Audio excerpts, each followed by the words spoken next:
Hi friends, പനിക്കൂർക്ക ഇലയുടെ ഉപയോഗത്തെ പറ്റിയുള്ള വളരെയധികം ഉപകാരപ്പെടുന്ന ഒരു വീഡിയോ ആണ് ഇന്ന് ഷെയർ ചെയ്യുന്നത്.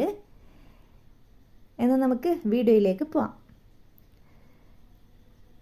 ഈ ഒരു പനിക്കൂർക്ക 3 രീതിയിലാണ് കാണപ്പെടുന്നത്.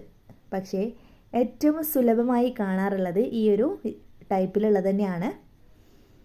പനി, ചുമ, കഫക്കെട്ട്, മൂക്കടപ്പ്, ജലദോഷം എന്നിവയുള്ള കഫക്കെട്ടുമായി ബന്ധപ്പെട്ട എല്ലാ അസുഖങ്ങൾക്കും വളരെയധികം യൂസ്ഫുൾ തന്നെയാണ് ഈ ഒരു ഇല. അലർജി കാരണം ഉണ്ടാകുന്ന തുമ്മലില്ലേ, രാവിലെ എഴുന്നേൽക്കുമ്പോഴൊക്കെ മിക്ക ആൾക്കാർക്ക് ഉണ്ടാകുന്നതല്ലേ, അതിനായിട്ട് ഈ ഒരു ഇലയെടുത്തൊന്ന് കഴുകി ഒന്ന് ഞെരടിയെടുക്കുക. എന്നിട്ട് മണപ്പിച്ചാൽ ആ ഒരു തുമ്മലിന് വളരെയധികം ആശ്വാസം തന്നെ ഉണ്ടാവും. അതുപോലെ തന്നെ ഇതിൻ്റെ ഒരു ഇലയെടുത്ത് കഴുകി നല്ലപോലെ ഒന്ന് കഴുകിയെടുക്കുക.